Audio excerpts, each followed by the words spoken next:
ஆண்டவராய் இயேசு கிறிஸ்துவின் வல்லமையுள்ள நாமத்திலே உங்கள் யாவருக்கும் அன்பின் நல்வாழ்த்துக்கள் கூறி இன்றைய தியானத்திற்கு உங்களை தயவோடு அழைக்கிறோம். இன்றைய தியான பகுதி தானியேலின் புஸ்தகம் 1 அதிகாரம் 1 முதல் 4 வசனங்கள். தானியேல் 1 முதல் 4. தியான வசனம் 3 மற்றும் 4 வசனங்கள். தானியேல் 3 மற்றும் 4 வசனங்கள். அப்பொழுது இஸ்ரவேல் புத்திரருக்குள்ளே ராஜகுலத்தார்களிலும் துறை மக்களிலும் யாதொரு மாசும் இல்லாதவர்களும் அழகானவர்களும் சகல ஞானத்திலும் தேறினவர்களும் அறிவில் சிறந்தவர்களும் கல்வியில் நிபுணரும் ராஜாவின் அரமனையிலே சேவிக்க திறமையுள்ளவர்களுமாகிய சில வாலிபரை கொண்டு வரவும் அவர்களுக்கு கல்தேயரின் எழுத்தையும் பாஷையையும் கற்றுக் கொடுக்கவும் ராஜா தன் பிரதானிகளின் தலைவனாகிய அஸ்பேனாசுக்கு கற்பித்தான். பிரியமான கர்த்தருடைய பிள்ளைகளே, தானியேலுடைய புத்தகத்தை வாசிக்கின்ற பொழுது ஏராளமான சத்தியங்களை ஆண்டவர் கற்றுக் கொடுக்கிறார். இங்கே நாம் சில தினங்களுக்கு முன்பாக நாம் பார்த்தோம், இது ஒரு எச்சரிப்பின் தொனியை கொடுக்கின்ற ஒரு புத்தகமாக எழுதப்பட்டது என்று சொல்லி வேதத்தையும் தேவனுடைய நாமத்தையும் அசட்டை பண்ணுகிறவர்களுக்கு வரக்கூடிய தீங்கை குறித்து நாம் ஒரு எச்சரிப்பின் தொனியாக அதை பார்த்தோம். நேபுகாத்நேச்சார் இஸ்ரவேல் புத்திரரையும் அவர்களில் ராஜகுலத்தை சேர்ந்தவர்களையும் சிறைகளாக்கி பாபிலோனுக்கு அடிமையாக கொண்டு வந்த பின்னர் ராஜ அரண்மனையில் தன் முன்பாக நின்று தன்னை சேவிக்க தகுதியுள்ள சில வாலிபர்களை அவர்களிலிருந்து இப்படி தெரிந்தெடுக்க அவன் விரும்பினான். அவர்கள் எப்படிப்பட்டவர்களாக இருக்க வேண்டும் என்பதை தன்னுடைய பிரதானிகளின் தலைவனாகிய அஸ்பேனாசுக்கு அவன் கற்றுக் கொடுக்கிறான்.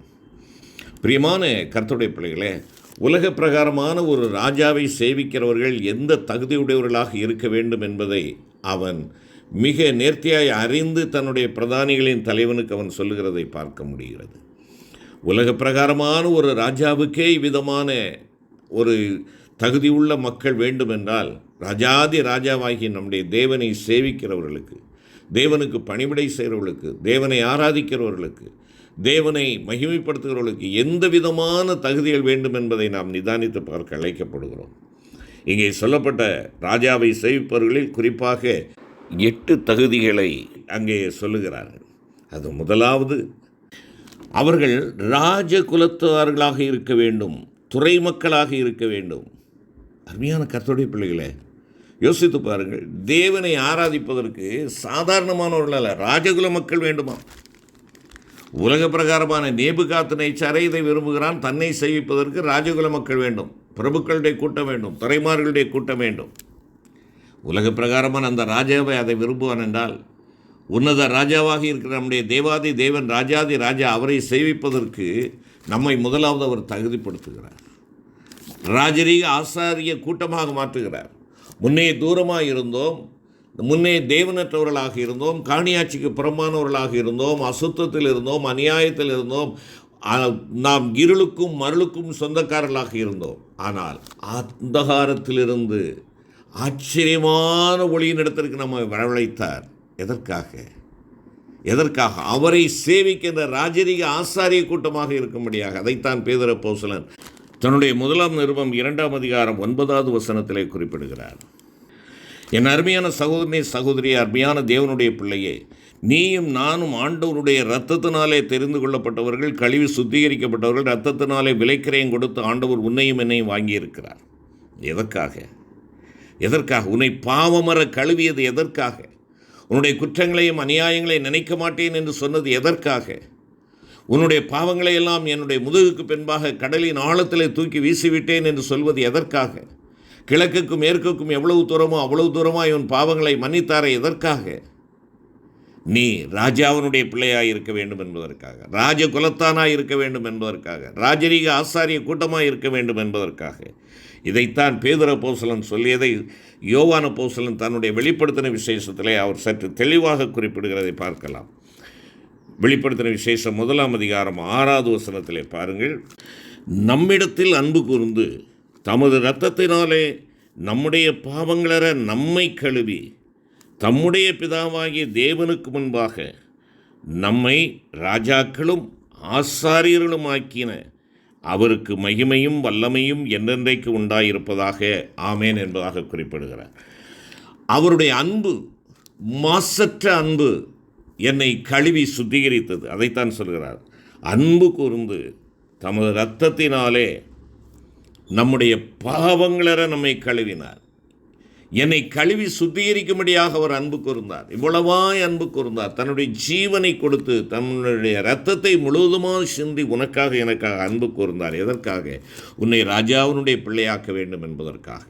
ராஜாவினுடைய மகனாக, மகளாக, ராஜாத்தியாக, ராஜகுமாரத்தியாக, ராஜாவாக, இளவரசனாக உன்னையும் என்னையும் மாற்ற வேண்டும் என்பதற்காக என் தேவன் அன்பு கூர்ந்து இங்கே வந்தார்.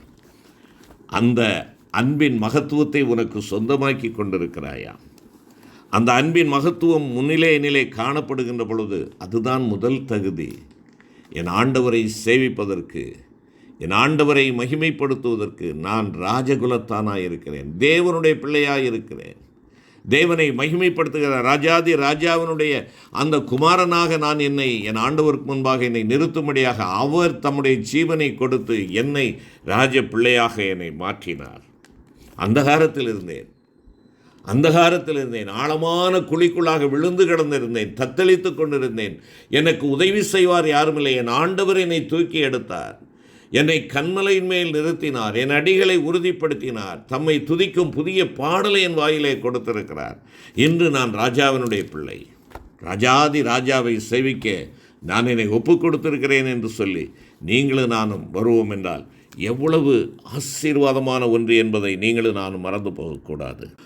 பூமிக்குரிய ஒரு ராஜாவினுடைய அரண்மனையிலே நிற்பதற்கு, புரஜாதிக்காரனான ஒரு மன்னனை சேவிப்பதற்கு அவர்களிலே இந்த மேலான தகுதிகள் எதிர்பார்க்கப்படும் என்றால், மகாராஜாவின் நகரமாகிய சியோனில் நின்று ராஜாதி ராஜாவை சேவிக்கும்படி ஒரு மெய்யான தேவ ஊழியனில் அதிமேன்மையான தகுதிகள் எதிர்பார்க்கப்படுவது எவ்வளவு நிச்சயம் என்பதை தேவ பிள்ளையே நீங்கள் உணர்ந்து கொள்ள வேண்டும்.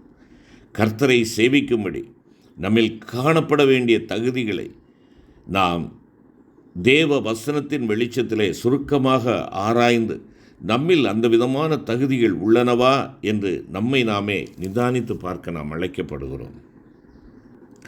ராஜாவினுடைய பிள்ளை ராஜாவினுடைய அழகை வெளிப்படுத்த வேண்டும். நீங்களும் நானும் இருளுள்ள இடத்திலே சுடர்களைப் போல பிரகாசிக்கும்படியாக உங்களையும் என்னையும் ஆண்டவர் வெளிச்சமாய் ஏற்படுத்தியிருக்கிறார். என் ராஜாவை வெளிப்படுத்துவதற்கு ஆண்டவர் சொல்லுகிறார், நீங்கள் இந்த உலகத்திற்கு உப்பாய் இருக்கிறீர்கள், நீங்கள் இந்த பூமிக்கு உப்பாய் இருக்கிறீர்கள். நீங்கள் ஆகையினாலே சாரமுடையவர்களாக உங்களுடைய வாழ்க்கையை நடத்துங்கள், சத்துடையவர்களாக, தேவனை வெளிப்படுத்துகிறவர்களாக நீங்கள் இந்த உலகத்திலே வாழுங்கள், தேவனுடைய சிந்தையை அணிந்தவர்களாக இந்த உலகத்திலே நீங்கள் வாழுங்கள். நீங்கள் ராஜகுலத்தார், என்னுடைய பிள்ளைகள், ராஜாதி ராஜாவாகிய என்னுடைய பிள்ளைகள். உங்களுடைய பாதை எங்கும் பரிசுத்தமாக இருக்க வேண்டும். நீங்கள் விசேஷமானவர்கள், நீங்கள் கண்ணியத்திற்குரியவர்கள். ராஜாவின் அழகு உங்களிலே காணப்பட வேண்டும். அருமையான தேவனுடைய பிள்ளையே, ராஜாவினுடைய அழகு நிலை காணப்படுகிறதா? ராஜாவினுடைய அழகு நிலை காணப்படும் என்றால் ராஜாவினுடைய பாதத்திலே நான் அமர்ந்தவனாக இருக்க வேண்டும். மீட்கப்பட்ட தேவ பிள்ளையே, நீ ஆண்டவருடைய பாதத்தில் அமர்ந்திருக்கிற அனுபவம் உனக்கு இருக்கிறதா? லேகியோன் ஆண்டவரால் சுகமாக்கப்பட்டான், ஆண்டவருடைய பாதத்தில் அமர்ந்திருந்தான். சுகமாக்கப்பட்டவனுக்கு ராஜ வஸ்திரம் அங்கே தரிக்கப்படுகிறது. அதுதான் ரட்சிப்பின் வஸ்திரம். அந்த ரட்சிப்பின் வஸ்திரத்தை அவன் அணிந்திருந்தான்.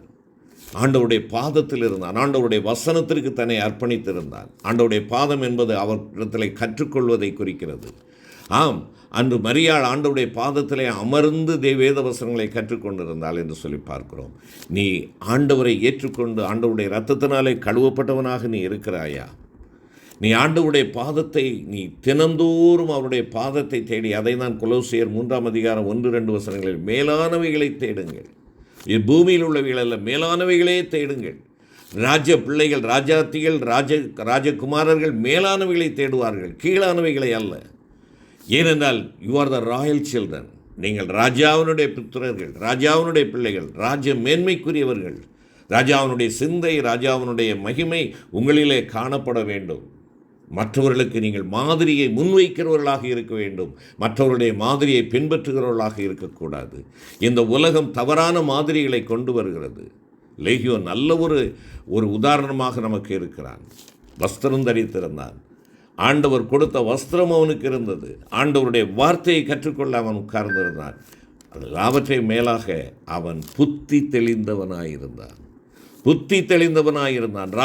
ராஜாதி ராஜாவினுடைய பிள்ளை புத்தி தெளிந்த ஒரு அனுபவத்தோடு இருக்க வேண்டும். புத்தி இல்லாத ஒரு வாழ்க்கை அல்ல. இதுவரை புத்தி இல்லாதவனாய் அலைந்து திரிந்து மற்றவர்களை அலக்கழித்து கொண்டிருந்தவன் இப்பொழுது புத்தி தெளிந்தவனாயிருக்கிறான். அருமையான சகோதர சகோதரி, என்னை கேட்டுக்கொண்டிருக்கிற தேவனுடைய பிள்ளைகளே, அருமை பெற்றோரே, நம்முடைய பிள்ளைகள் புத்தி தெளிந்தவர்களாக இருக்க ராஜவஸ்திரம் தரிக்க வேண்டும். நம்முடைய பிள்ளைகள் புத்தி தெளிந்தவர்களாக இருக்க அவருடைய பாதத்திலே அமர வேண்டும். நம்முடைய பிள்ளைகள் ராஜாவினுடைய பிள்ளைகளாக இருக்க புத்தி தெளிவுள்ளவர்களாய் வாழ வேண்டும். ஆம், இன்று நம்முடைய செயல்பாடுகள், நம்முடைய பேச்சுகள், நம்முடைய பழக்க வழக்கங்கள், நம்முடைய உடைகள், நாம் அணிந்து கொள்ளக்கூடிய உடுப்புகள், இவைகளெல்லாம் புத்தியுள்ளவர்கள் அணிந்து கொள்வதைப் போல இருக்கிறதா? அறிவுள்ளவர்கள் என்று சொல்லி நான் சொல்லவில்லை. இல்லை என்றால் நாங்கள் அறிவில் மேம்பட்டவர்கள், நாங்கள் இப்படித்தான் அணிவோம் என்பதல்ல. அறிவில் மேம்பட்டவன் இல்லை என்றால் புத்தியுள்ளவன் தன்னுடைய உடுப்பை தானே பிளேடினாலே வெட்டி கொள்ள மாட்டான். தன்னுடைய அங்கங்கள் தெரிகிற அளவுக்கு அவன் ஆடைகளை அணிய மாட்டான். அவள் ஆடைகளை அணிய மாட்டாள்.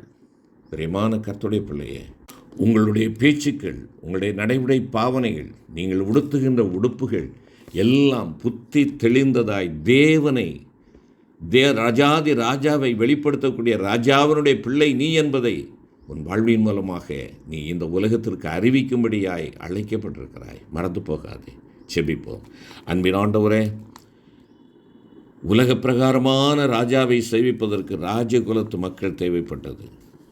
அப்பா, உன்னதராகிய உம்மை சேவிக்கும்படியாக நாங்கள் ராஜகுல மக்களாக இருக்க வேண்டும் என்று சொல்லி உம்முடைய அன்பை செலுத்தி எங்களை ராஜாவும் ஆசாரியர்களுமாக நீர் மாற்றியிருக்கிறேன். இதை உணர்ந்தவர்களாக, ராஜாவினுடைய சிந்தையை வெளிப்படுத்துகிற பிள்ளைகளாய், புத்தி தெளிந்தவர்களாய் நாங்கள் உம்மை மாத்திரம் உயர்த்தி காட்ட எங்களுக்கு உதவி செய்யும். மீட்பர் இயேசுவின் மூலம் வேண்டிக் கொள்கிறோம் பிதாவே. ஆமென்.